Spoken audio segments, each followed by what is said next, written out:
Assalamualaikum warahmatullahi wabarakatuh. Hari ini saya Ahmad Irfan Nova Fahmi akan mempresentasikan hasil dari verifikasi data atau validitas sumber data untuk proyek informatika saya.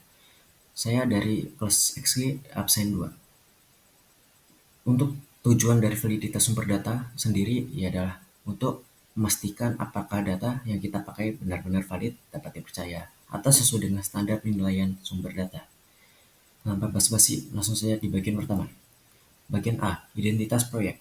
Tema yang aku lakukan adalah tema ekonomi dengan judul BPS catat inflasi April 2025 sebesar 1,17% secara bulanan. Berikut adalah link sumber datanya, berasal dari website nasional.kontan.co.id. Selanjutnya bagian validitas sumber data. Validitas sumber data dilakukan dengan pengecekan pada 4 kriteria. Kriteria pertama adalah akurasi. Sumber data dapat dibilang akurat karena berasal dari BPS, lembaga resmi negara dengan metode survei biaya hidup dan standar statistik internasional. Tingkat akurasinya bisa dikatakan tinggi. Yang kedua adalah relevansi. Beritanya sendiri diterbitkan dari kontan.co.id, media ekonomi nasional yang sudah terkenal. Penyaji datanya adalah Puji Ismartini, Deputi Bidang Statistik Distribusi dan Jasa BPS dari lulusan ITS. Distribusi dan Jasa BPS, dan dia sangat relevan karena membahas langsung inflasi dan IHK Indonesia. Dapat dibuktikan dari sumber data latar belakang penyajinya dari LinkedIn-nya. Selanjutnya adalah 3. Andalan. Badan penerbit data adalah BPS. Dengan metode pengumpulan seperti survei biaya hidup dan observasi harga dan komoditas di banyak kota, jika ada kesalahan pasti akan dilakukan revisi resminya. Jadi bisa dikatakan andalan dinilai tinggi. Yang keempat ada aktualitas. Data diperbaharui setiap bulan. Berita memakai data April 2025 dan rilis terbaru BPS saat ini sampai ke Oktober 2025. Bisa dibilang aktualitasnya tinggi.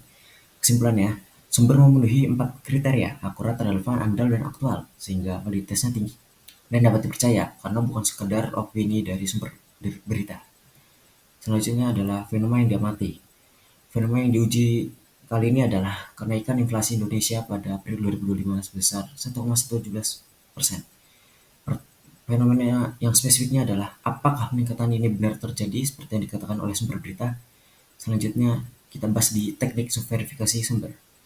Saya melakukan verifikasi di 3 situs berita online. Yang pertama ada BPS Jatim yang mengatakan inflasi year on year April 2025 sebesar 1,35% dan IHK 108,43 dan mencatat inflasi tertinggi di Banyuwangi sebesar 2,38%. Yang kedua, saya temukan dari sumber Antaranix mengatakan inflasi year on year Juli 2025 sebesar 2,37%, IHK naik dari 106,09 naik ke 108,6, menunjukkan inflasi benar-benar terjadi, bahkan hingga bulan-bulan setelahnya.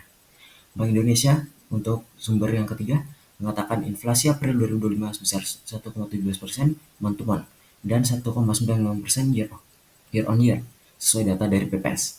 Semua temuan konsisten dan mendukung data sumber utama. Selanjutnya adalah teknik verifikasi sumber dari 2 jurnal. Jurnal yang pertama saya temukan berjudul Analisis Dampak Inflasi, Suku Bunga, dan Nilai Tukar terhadap Pertumbuhan Ekonomi Indonesia selama periode 2015 hingga 2024 oleh Sembiring A dan Abdianto 2025. Mengatakan suku bunga adalah faktor paling kuat yang mendorong inflasi di Indonesia, sedangkan uang beredar dan nilai tukar uang punya pengaruh yang kurang signifikan. Selanjutnya dalam jurnal kedua, dalam jurnal Pengaruh Jumlah Uang Beredar dan Kurs Terhadap Indeks Harga Konsumen oleh Hena A 2023, mengatakan bahwa uang yang beredar punya pengaruh positif signifikan terhadap IHK, Indeks Harga Konsumen. Artinya semakin banyak uang yang beredar, maka harga-harga naik, sedangkan kurs rupiah terhadap US dollar sendiri tidak berpengaruh, kecuali saat digabung dengan M1 plus kurs, keduanya bisa berpengaruh. Nah, bisa disimpulkan bahwa secara keseluruhan si inflasi Indonesia pada April 2025 yang mengatakan 1,17% month-to-month menunjukkan adanya tekanan harga yang cukup kuat serta dipengaruhi oleh kenaikan harga dan bahan pangan, transportasi, dan barang kebutuhan pokok dapat dikatakan real dan terbukti. Berikut adalah daftar pustaka saya yang saya pakai. Baiklah, sekian dari saya. Terima kasih atas waktunya. Wassalamualaikum warahmatullahi wabarakatuh.